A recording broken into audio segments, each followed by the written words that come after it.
70ko hamarkadan erabiltzen zituzten makina erremintak dira hauek. Tornu bat da hau. Beste hau berriz, garai bereko zentrogabeko azterketa makina bat. Danobat enpresak orain 50 urte egin zituen makina erremintak dira. Garai bateko harri bitxiak.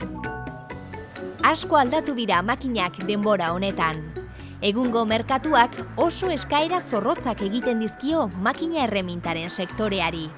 Doitasuna eta zehaztasuna ezinbesteko ezaugarriak ditu makina erremintak, ekoitziko duen pieza bakoitzaren zuzentasuna bermatzeko. Perfekto bezeroarentzat makina da, ez makina perfektu bat, baizik eta bere piezia perfektu egitea. Bezeroaren pieza perfektua izan dadin, makina erremintak doitasun osoz funtzionatzen duela egiaztatu behar da.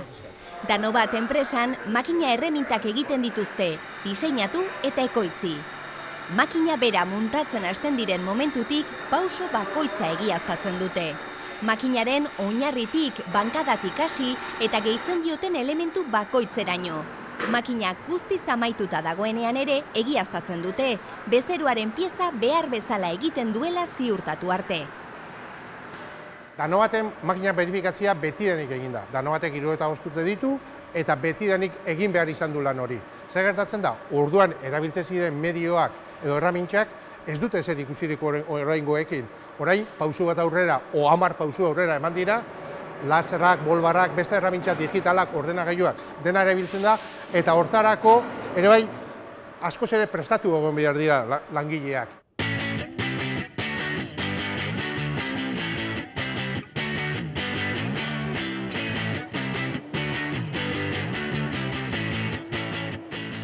Makina Erreminta Institutuan, mekatronika industrialeko zikloan, ikasleek egiaztapen teknikak ikasten dituzte. Ikasleek zikloa amaitutakoan espezializazio urtea egiteko aukera dute, eta denbora hori baliatzen dute institutuan ikasleak egiaztapen tekniketan trebatzeko. Ikusita beharra zegoela langileak teknika horietan trebatzeko, Lanbide Heziketako 3 institutu elkartu ziren egiaztapen teknikak ikertzeko lehenengo eta ondoren sortutako materiala Lanbide Heziketako zikloetara egokitzeko. Teknikaren laguntza jaso dute lan hori egin ahal izateko. Lanbide Heziketan oraindik ez zegoen teknologia edo ezagutza bat landu zuten 3 ikastetxeen artean, eta ezagutza hori kontsolidatu ondoren, hasi dira erabiltzen, bai, beraien hezkuntza zikloetan, eta baita ere, enpresei zerbitzuak ematen, edo, kasu honetan baita ere, espezializazio ikastaro horretan. Ikasleak makinak egiaztatzeko 2 teknikatan ari dira trebatzen. Laser interferometria eta bolbarra. Interferometriakin egiten duguna da, guk makina posizio jakin batera bialtzen dugunen, makinak esango digu posizio hortan dagoela, baina ez dakigu ziur makina posizio hortan dagoen edo ez. Orduan laser bidez neurtzen duguna da posizio erreala makinarena. Mota ezberdinetako pieza zilindrikoak katean egiten ditu tornu horizontal honek. Pieza guztiak berdin-berdinak izan daitezen, ezinbestekoa da makinak agindutako posizioak zehatz betetzea. Hori egiaztatzeko laserra erabiltzen dute. Laserra da, honek argi izpilo botatzeu, da horrekin gero izpilo horien bitartez buelta horiteu berrize, izpile eta horren arabera kontrolatzeu makina hauken gaitasune puntu igualea juteko. Laserrak isa ardatzean eta zeta ardatzean egiten dituen mugimenduak software honek jasotzen ditu, eta mugimenduetan dagoen errore maila adierazten du mikratako zehaztasunarekin. Da eskala bat, da momentun 10 mikrako eskala, plus minus 10 mikra, da ari da 9 mikra ematen. Torno bat izeteko eta ondo. Parametroak aldatu eta posizio zehatzagoa lortzeko, errorea murrizteko saiakera egin dezakete. Guziek asko mejoratu dira. Leheno 9 mikra eta antzeon, da 3 mikra lortu ditu.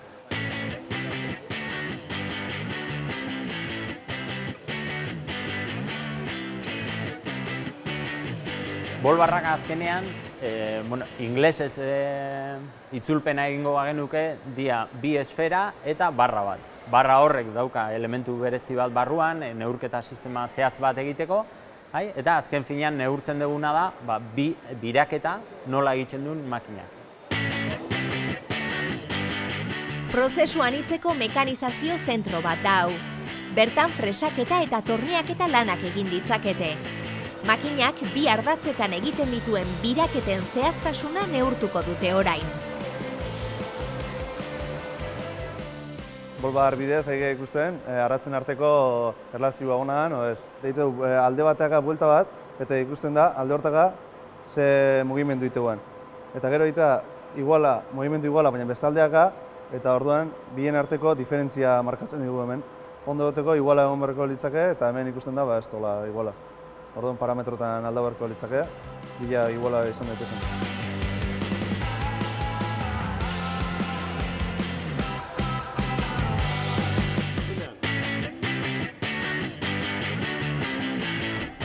Horiek dira makinak egiaztatzeko erabiltzen diren tekniketako batzuk. Baina makina erosten duen bezeroak ezarriko du, zer baldintza bete behar dituen makinak bere oniritzia jasotzeko. Bezeroak makina onartuko du, makinak piezak eskatu bezala egiten baditu, edo makina erremintentzat ezarrita dauden arau orokorrak betetzen baditu.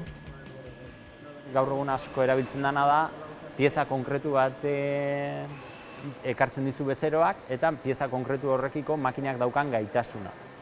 Hau da, gaitasun bezala ulertzen dugu adibide bat jartzeko, beraiek erabiltzen duten balore bat, izaten da, makinak izan behar du gai, gehienez 6 pieza txarra ateratzeko 10 milioi piezako. Egiaztapen tekniketan trebatzen ari den talde hau, mekatronika industriala zikloko 3. urtean dago, espezializazio urtean alegia. Ziklo osoan zehar institutuan ez ezik, Danobat enpresan ere aritu dira formakuntza jasotzen. Formula horri heziketa duala esaten zaio.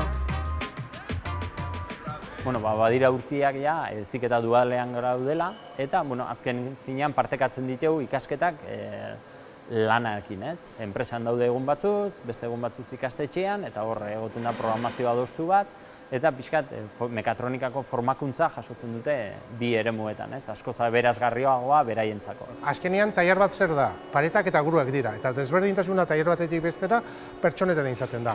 Hortarako ze behar ditugu, pertsonak formatuak, eta berak emango digu desberdintasuna. Horregatik izan da garrantzitsua IMH-ekin dugun harreman hau. Harreman horrek ekartzen digu, eta proiektu honek emango diguna da, pertsonak askoz ere hobeto formatuak, eta horrek emango digu desberdintasun bat etorkizunera begira. Danobateko eskola da hau. Lanbide heziketako 2. mailako ikasleak egoten dira gune honetan.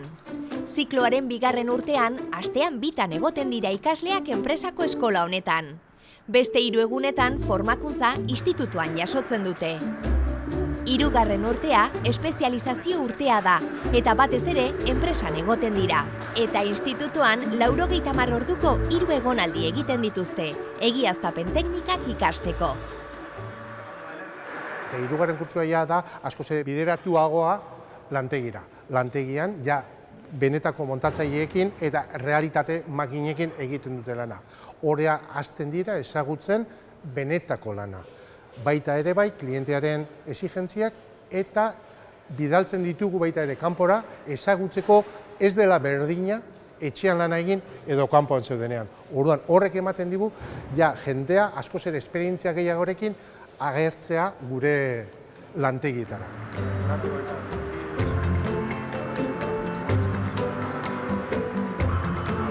Eskolatik etorri eta tailerra sartzen ga, eta bertan tailerren dan erakustezku, makinatik hasieratik amaiera, zelan egin da edertu. Bertako makinak ezagutzeko azkenean, guretzako langile badak bereziki bertako makinak da ezagutzak erakusteko, da guk ahalik eta gauza gehien ikasteko aukera dago azkenean.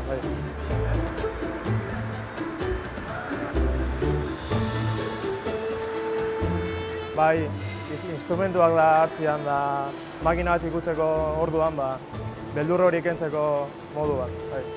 hasieratik amaiera arte onza ikasten makina montaten, da azkenin horrek segurtasun handizimo bet.